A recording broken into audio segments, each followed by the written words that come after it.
Professor Harinarayana గారు చెప్పండి, మీరు గ్లోబల్గా చాలా యూనివర్సిటీస్కి విజిటింగ్ సైంటిస్ట్గా వెళ్ళారు. సో మీ అబ్జర్వేషన్ చూసినట్లయితే యాజ్ ఏ రీసెర్చ్ సైంటిస్ట్గా జియో ఫిజిక్స్లో మీరు రీసెర్చ్ చేశారు. సో మీరు ఎట్లా ఈ విషయంలో మీరు చెప్తారు? ఒకరిని నమ్మొచ్చును, ఇంకోరు నమ్మొచ్చును. కానీ సైంటిఫిక్గా చూసినట్టయితే these things are related to the brain. అంటే మన బ్రెయిన్ యొక్క నమ్మకానికి సంబంధించినటువంటి విషయాలు మాత్రమే రిలీజన్, కానీ వాస్తవాల గురించి లేకపోతే ఫ్యూచర్ గురించి దానికి అంత శక్తి లేదనిపిస్తుంది. దానికి ఓన్లీ సైన్స్కి మాత్రమే ఆ శక్తి. ఎందుకంటే సైన్స్ గో విత్ అబ్జర్వేషన్. నేను ఒక విషయం ఈరోజు చెప్పానంటే ఇంకొకరు కూడా అదే విషయం తయారు చేస్తే అది ప్రూవ్ కాబడాలి. నేను చెప్తే వేరే వాళ్ళు చెప్తే కుదరదు, నేను చెప్పింది మాత్రమే అవుతుంది అనేది అది సైన్స్ ఒప్పుకోదు. మన మొత్తం భూమి లేకపోతే అన్ని దేశాలకు కూడా ఒకప్పుడు కలిసి ఉన్నాయనేది వాస్తవం. దాన్ని సైంటిఫిక్గా ప్రూవ్ చేస్తాం. అంటే ఏంటి, దాన్ని గోండ్వానా ల్యాండ్ అంటాం. గోండ్వానా ల్యాండ్ నుంచి మొత్తం ఖండాలుగా విడిపోయి దూరంగా జరిగి ఇప్పుడు ప్రస్తుతం ఉన్న ప్లేస్ జరిగింది. అంటే ఒక విడిపోవడానికి ఒక విపరీతమైన శక్తి, అంటే దాన్ని కూడా మీరు చెప్పొచ్చు ఒక పెద్ద శక్తి వచ్చి భూమి నుంచి విడగొట్టింది అనమాట. సో ఆ విధంగా కంటిన్యూ ఇప్పుడు కూడా మన యొక్క భారతదేశము ఆసియా ఖండాన్ని కొట్టి తర్వాత దాన్ని కిందకి వెళ్ళడానికి వెళ్తుంది అనమాట. అందువల్ల మనం హిమాలయాస్ అన్నింటిలో కూడా మనము భూకంపాలు వస్తున్నాయి, ఎర్త్ క్వేక్స్ అంటాం. ఇవన్నీ నోన్ ఫ్యాక్ట్స్ అండి. సో ఈ విధమైనటువంటి ఒక యుగాంతం అనేది ఎటువంటిది జరగదు, కానీ యుగాంతం లాంటిది అంటే ఏంటి, ఒక పెద్ద అస్ట్రాయిడ్ లా రావడం. నిన్న మొన్న పేపర్లో చూసినాం, హిందూలో ఒక పెద్ద అస్ట్రాయిడ్ ఒక 20 years తర్వాత రాబోతుందని చెప్పేసి రష్యన్ శాస్త్రవేత్తలు ఏం చేస్తారంటే దాన్ని మన భూమి సైడ్ రాకుండా ఎలా డివైడ్ చేయగలం. ఓకే, 1 minute అండి. పాండే గారు మీరు చెప్పండి, అసలు భూమి యొక్క పరిస్థితి ఎలా ఉంది, ఇన్నర్గా కానీ అవుటర్ సైడ్ కానీ మీ రీసెర్చ్ నుంచి ఏమని చెప్తారు? There are no signatures which we can observe scientifically at the moment. Carbon dioxide, okay, it will create stress, but maybe 100 years, 200 years, 300 years, but nothing imminent is going to happen, and no Shastra can tell that something is going to happen tomorrow. We have failed in earthquakes based on our Shastras. We could not predict earthquake. Many times they have been predicted that big earthquake will come and whole thing will batter, but nothing has proved right. So only observations can help, and so far there is no observation. Okay, ముందు పార్టిసిపెంట్స్ని అడిగి తెలుసుకుందామండి. మీరు చెప్పండి, అసలు ఈ విషయంలో మీరు స్టూడెంట్స్గా మీరు ఎట్లా రెస్పాండ్ అవుతారు ఈ విషయంలో? ఇందుకు ఆయన చెప్పారు December 21st, 2012లో అంతమైపోతుంది సంథింగ్ అలా చెప్పారు. సో ఒకవేళ ఇలా జరిగితే కనుక ముందుగా మనకి ఎలాగైనా తెలుస్తుంది.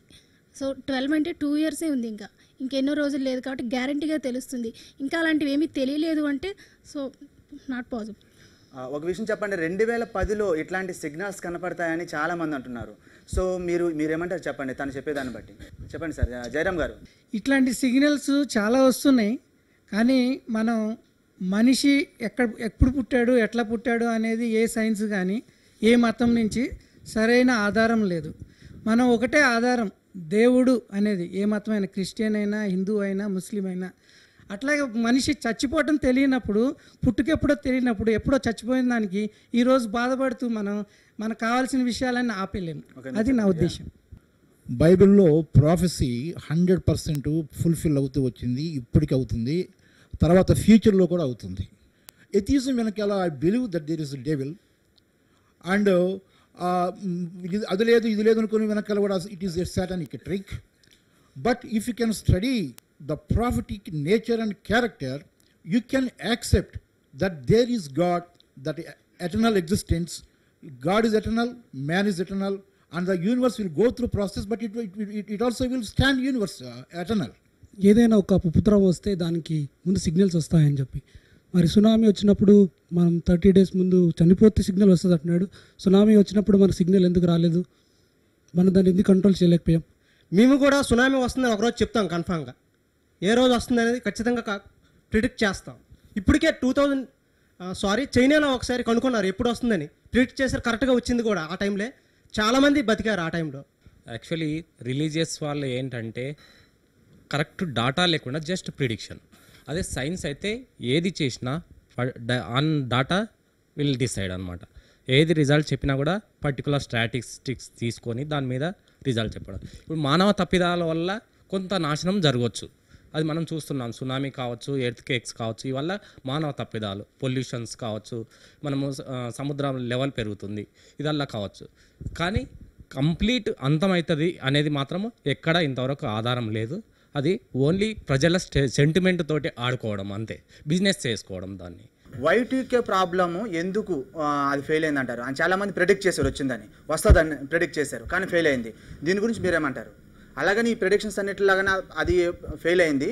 ఇప్పుడు వచ్చే ప్రెడిక్షన్స్ అన్ని కూడా అట్లాంటి దానిలానే అవుతుంది అంటారా? మీరు ఏమంటారు దీని గురించి? మేము అదే అనుకుంటున్నాం. ఎందుకంటే Y2K ప్రాబ్లం ఇనిషియల్గా వచ్చినప్పుడు ఆటోమేటిక్గా ఎవరో ఒకరు సొల్యూషన్ కనుక్కున్నారు.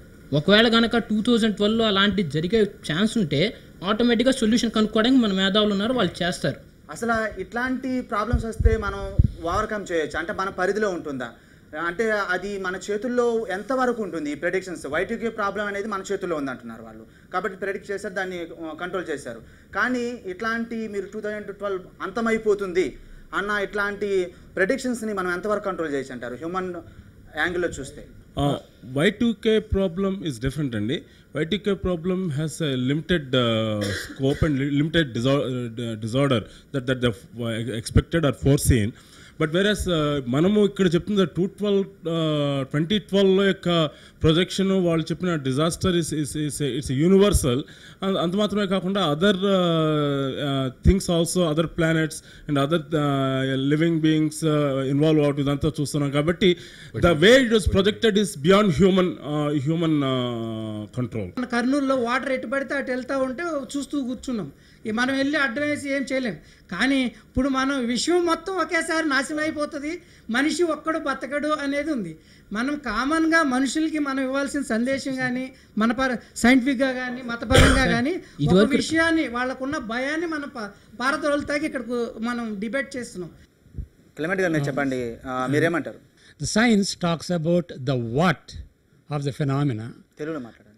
And religion talks about the why of the phenomenon. I think they complement each other. Okay, ఫైనల్గా మీరు చెప్పండి, ప్రీవియస్ ప్రెడిక్షన్స్ లాగానే ఈ ప్రెడిక్షన్స్ కూడా ఫెయిల్ అవుతాయని మీరు ఏమని చెప్తారా? ఇంతకుముందు చాలా ప్రెడిక్షన్స్ జరిగాయి, ఇలాంటి ప్రయత్నాలు చాలామంది చేశారు, కానీ ఏవి వర్కౌట్ అవ్వలేదు. దానికి కారణం ఏంటంటే ఏదైనా విషయం మనకు సత్యం తేలాలంటే దానికి రెండే మార్గాలు ఉంటాయి. ఒకటి మనం స్వయంగా అన్వేషించి సైంటిఫిక్గా రీజనబుల్గా లాజికల్గా కంక్లూజన్కి రావాలి, లేదా ఈ విశ్వాన్ని సృష్టించిన దైవం మనకు చెప్పాలి. ఈ రెండు కాకుండా మానవులు స్వయంగా నాకు చాలా తెలివి ఉంది, నాకేదో తెలుసు అని అనుకొని వాళ్ళు ప్రయత్నిస్తే అది ఖచ్చితంగా ఫెయిల్ అవుతుంది. ఇప్పుడు సైంటిఫిక్గా చూసినా ధర్మపరంగా చూసినా ఎటు చూసినా కానీ 2012లో ప్రపంచం ఎండ్ అయ్యే అవకాశం ఎంత మాత్రం లేదు. కాబట్టి ఇది ఖచ్చితంగా ఫెయిల్ అవుతుంది అనుకుంటున్నాను. ఓకే సార్, శ్రీనివాసమూర్తి గారు మీరేం చెప్తారు ఫైనల్గా? ఇప్పుడు ఈరోజు శాస్త్రం ఎంత డెవలప్ అయింది. లాస్ట్ ఉగాదికి మేము ప్రిడిక్షన్ చెప్పడం జరిగింది. ప్రముఖ రాజకీయ నేత ఆరోగ్య భంగం లేదా మరణ సూచన అని చెప్పినాం. సో మరణ సూచన జరిగింది, అది వీఆర్ ఎక్స్పెక్టింగ్ ఆరోగ్య భంగం మరణ సూచన. ఈ రాజకీయ అస్థిరత వస్తుందని చెప్పాం. సైంటిస్టులు ఎందుకు చెప్పలేకపోతున్నారు? సో రాజకీయ సంక్షోభం ఈరోజు మనం ప్రస్తుతం చూస్తున్నాం.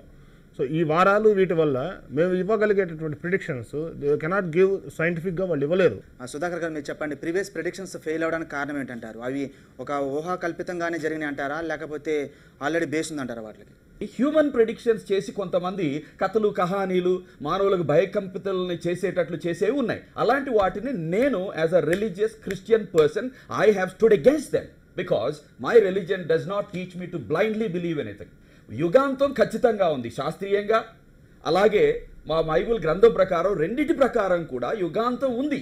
There is an end definitely, but నిర్దిష్టంగా 2012 అనో ఆ రోజనో ఈ రోజు అనే చెప్పడానికి మాత్రం వీలు లేదు. అలాంటివి మేము ఒప్పుకోం. ప్రొఫెసర్ హరినారాయణ గారు, మీరు రీసెర్చ్ బేస్ చేసుకొని అంటే రిలీజియస్ పర్స్పెక్టివ్లో చూస్తూ కూడా మీరు ఎట్లా దీన్ని మీ పాయింట్ ఆఫ్ వ్యూలో మీరు చెప్తారు?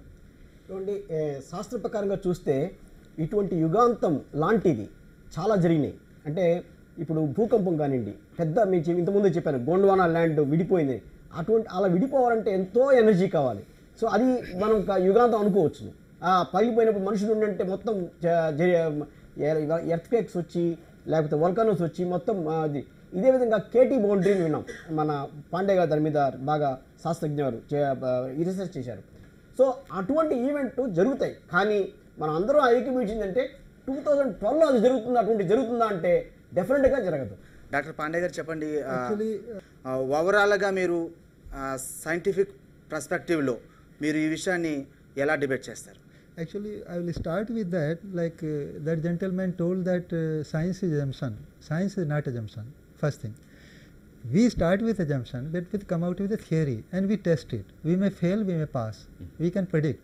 For example, nowadays it is possible to predict when a volcano will erupt. Prediction means where and which time.